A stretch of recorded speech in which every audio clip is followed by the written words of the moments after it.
अस्सलाम वालेकुम। आज हमारा सी लैंग्वेज के अंदर एक बहुत ही इम्पोर्टेंट टॉपिक है कि मॉड और डिव ऑपरेटर सी के अंदर कैसे वर्किंग करता है। ये अरिथमेटिक ऑपरेटर्स हैं, लेकिन इन दोनों की डिवीजन में, इन दोनों की वर्किंग में काफ़ी फ़र्क है कि इन दोनों को बेसिकली काम कैसे किया जाता है, या किसको मॉड बोला जाता है और किसको डिवीजन का साइन, या कहाँ पे कौन सी वैल्यू पिक की जाती है। ये फाइंड द आउटपुट में भी चीज़ें आती हैं। फर्स्ट ऑफ ऑल हम मॉड को देख लेते हैं। तो मॉड जो है उसको रिमाइंडर भी बोला जाता है, और मॉड के लिए कौन सा साइन यूज़ किया, इसको हम आम तौर पे परसेंटेज का साइन कहते हैं। तो वो परसेंटेज का साइन यहाँ पे मॉड की साइन के तौर पे इस्तेमाल होता है। अब मॉड जो है वो इंटीजर वैल्यू के लिए कैसे काम करती हैं। तो इंटीजर वैल्यूज़ कौन सी वैल्यूज़ होती हैं जो कि पॉजिटिव भी होती हैं और नेगेटिव भी होती हैं, और उनमें फ्लोट नहीं होता, यानी उनमें आप पॉइंट पिक नहीं करते। किसी भी नंबर का आप मॉड कैसे लेते हैं। लेट्स सपोज अगर आपके पास 7 मॉड 5 है, मैं अगेन रिपीट कर रही हूँ कि ये डिवीजन का साइन नहीं है, ये मॉड का साइन है। सो मॉड रिमाइंडर होता है, रिमाइंडर बाकी बच जाने वाला। जैसे कि मैंने यहाँ पे दिया 7 और 7 को 5 पे डिवाइड किया, तो 5 1s are 5, पीछे क्या बचा 2। अब इसकी यहीं पे डिवीजन रोक देनी है। डिवीजन रोकने की हमारे पास वजह क्या है, क्योंकि 2 जो है वो छोटा है और 5 बड़ा है, और इसको सॉल्व करने के लिए हमें ऊपर पॉइंट लेना पड़ता। तो मैं यहाँ पे पॉइंट नहीं लूँगी, क्योंकि 7 और 5 दोनों इंटीजर हैं, और जब मॉड में दोनों चीज़ें इंटीजर हों तो डेफिनेटली आंसर भी इंटीजर होता है। सो हम इसको यहाँ पे स्टॉप कर देंगे, और जो बाकी चीज़ बच जाएगी, यहाँ पे बाकी हमारे पास क्या बच रहा है 2, यही हमारे पास रिमाइंडर है, या यही हमारे पास मॉड है। सो 7 मॉड 5 हमारे पास किसके इक्वल हो जाएगा, 7 मॉड 5 हमारे पास 2 के इक्वल हो जाएगा। अब 9 मॉड 4 को देखें, तो 9 को अंदर रखें और उसको 4 पे डिवाइड करें, तो 4 2s are 8, और 9 में से 8 निकला, पीछे 1 रह गया। सो 9 मॉड 4 किसके इक्वल हो जाएगा, 1 के इक्वल हो जाएगा, यानी पीछे क्या बच गया मॉड के तौर पे 1। 10 मॉड 5 क्या होता है। सो 10 को अंदर रखें और उसको 5 पे डिवाइड करें, 5 2s are 10, पीछे क्या बच गया 0। तो डेफिनेटली आपका आंसर क्या है 0, क्योंकि 0 आपके मॉड के तौर पे बच रहा है। सो मॉड आपके पास बेसिकली बाकी बच जाने वाली रकम है। जैसे कि मैं आपसे कहूँ कि 13 का मॉड लें 7 के ऊपर, तो आप 13 को अंदर रखेंगे, 7 पे डिवाइड करेंगे, 7 1s are 7, 13 में से जब आप 7 माइनस करेंगे तो पीछे 6 बच जाएगा। सो 13 मॉड 7 किसकी इक्वल हो जाएगा, 6 की इक्वल हो जाएगा। सो सिंपली मॉड क्या है, जो कि बाकी बच जाने वाली अमाउंट है। नेक्स्ट आपके पास है कि जो मॉड ऑपरेटर है वो फ्लोट नंबर के साथ वर्क करता है या फिर नहीं करता। So I am mention here big no, क्योंकि जो आपके पास फ्लोट नंबर्स हैं उनके साथ आपका मॉड ऑपरेटर काम नहीं करता। Mod operator can not work with float number, it only works with integer number in सी।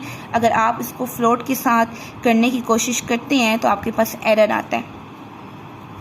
अब नेक्स्ट आपके पास यहाँ पे एक बहुत ही इंपॉर्टेंट चीज़ है कि ज़रूरी तो नहीं है कि आप जिससे मॉड ले रहे हैं वो पहली रकम बड़ी हो और दूसरी रकम ही छोटी हो। ये भी तो हो सकता है कि वो आपको छोटी रकम के साथ बड़ी रकम को मॉड करने के लिए कह दें।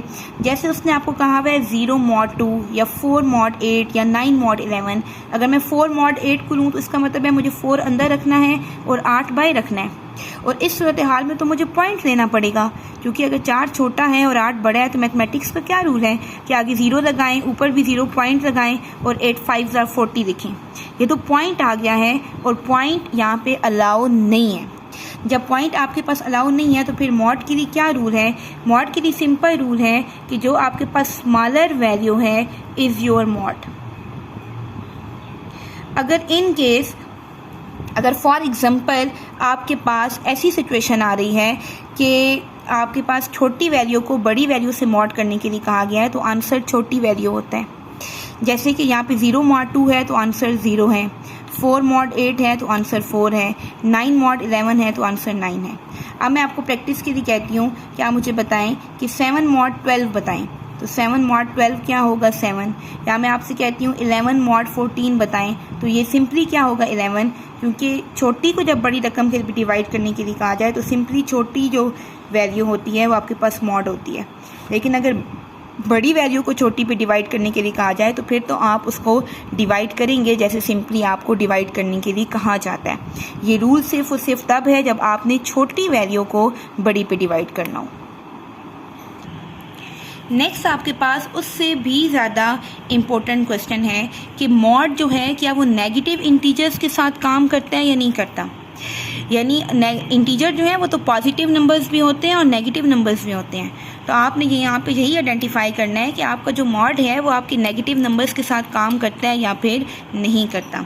सो यहाँ पे एक रूल है, यहाँ पे एक रूल ये है कि हम बचपन में पढ़ते थे कि जो बटे के ऊपर चीज़ होती है या बाय के ऊपर चीज़ होती है उसको हम नोमिनेटर कहते हैं, और जो बटे के नीचे चीज़ होती है उसको हम डिनोमिनेटर कहते हैं। यानी जो बाय के ऊपर चीज़ होती है वो नोमिनेटर होती है और जो बाय के नीचे होती है वो डिनोमिनेटर होती है। सेम एज यहाँ पे भी जो पहली चीज़ होती है वो नोमिनेटर होती है और जो सेकंड पे होती है वो डिनोमिनेटर होती है। Nominator denominator, nominator denominator, nominator denominator. So what will be happen, यहाँ पे इसको एक शॉर्टेस्ट सी मैं आपको ट्रिक बताऊंगी, वो ये है कि जो भी साइन नोमिनेटर के साथ है, जो भी साइन नोमिनेटर के साथ है वही आपके मॉड का साइन है। आप थोड़ी देर के लिए माइनस को इग्नोर कर दें और 8 को अंदर रख के 5 पे डिवाइड करें।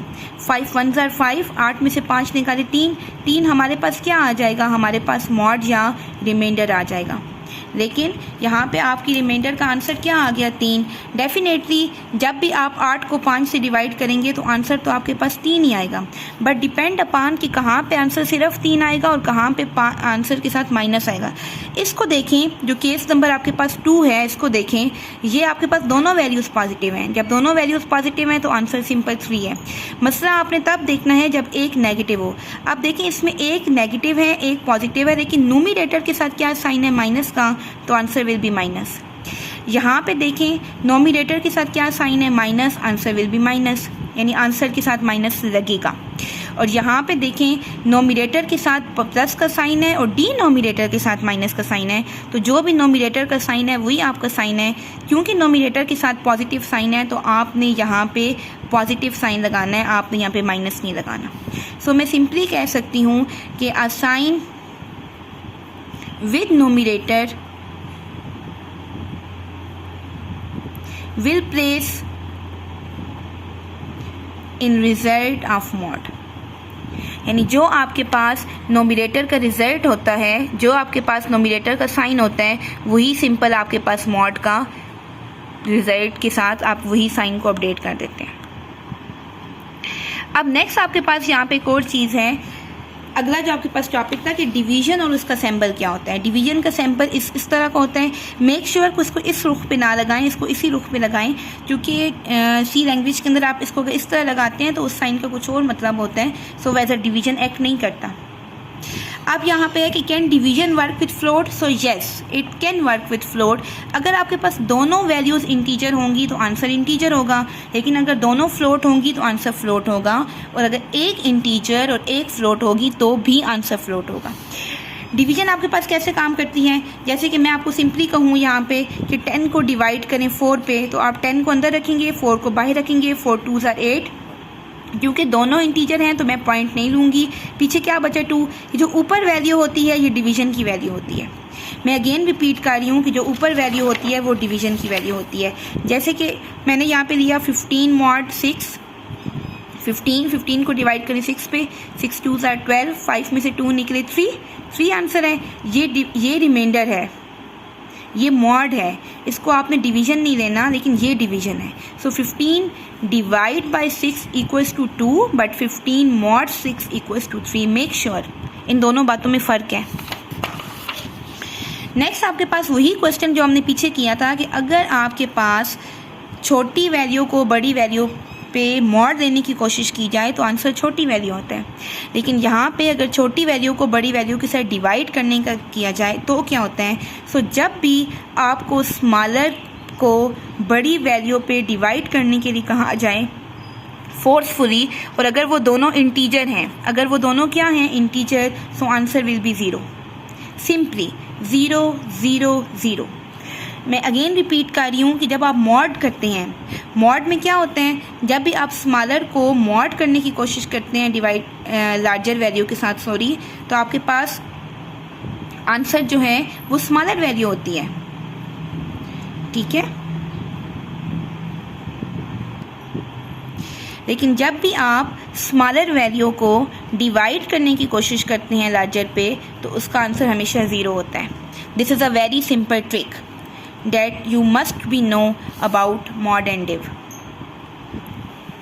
Next is how div work with negative integers, कि वो negative integers के साथ कैसे काम करता है.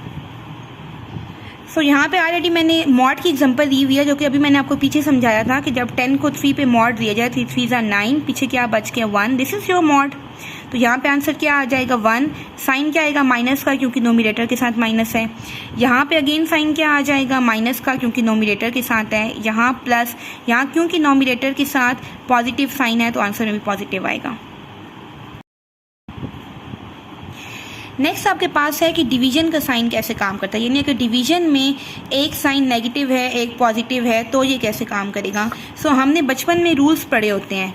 हम पढ़ते हैं plus minus equals to minus, minus minus equals to plus, minus plus equals to minus और minus minus equals to plus. हम पढ़ते हैं ना, यहाँ पे यही रूल्स फॉलो होते हैं. यहाँ पे देखें 10 को 3 पे डिवाइड करने से आंसर क्या आता है, आंसर 3 आता है, क्योंकि ये आंसर डिवीजन क्या है. मैं अगेन एंड अगेन कह रही हूँ कि जो ऊपर आंसर होता है वो डिवीजन का होता है और जो नीचे आंसर होता है वो मॉड होता है. सो इधर भी हम यही फार्मूला लगाएंगे, plus minus equals to minus, minus minus equals to plus, minus plus equals to minus and minus minus equals to plus. लेकिन 10 को 3 पे डिवाइड करने से आंसर क्या आता है 3. मॉड 1 था, लेकिन यहाँ पे डिवीजन है और डिवीजन ऊपर वाली वैल्यू होती है. सो मेरा यहाँ पे भी आंसर 3 है, यहाँ पे भी, यहाँ पे भी, यहाँ पे भी. अब साइन की मसला रह गया. सो साइन पे आप क्या करेंगे, इधर प्लस है इधर माइनस है. जब कोई साइन ना हो तो प्लस होता है. Plus minus minus, minus minus plus, plus minus minus और plus plus plus. That's how हमारे पास हमारा डिवीजन और मॉड ऑपरेटर्स दोनों वर्क करते हैं. आई थिंक कि आपको समझ आ गई होगी. अगर आपका कोई क्वेश्चन हो तो आप मुझसे कमेंट्स में पूछ सकते हैं.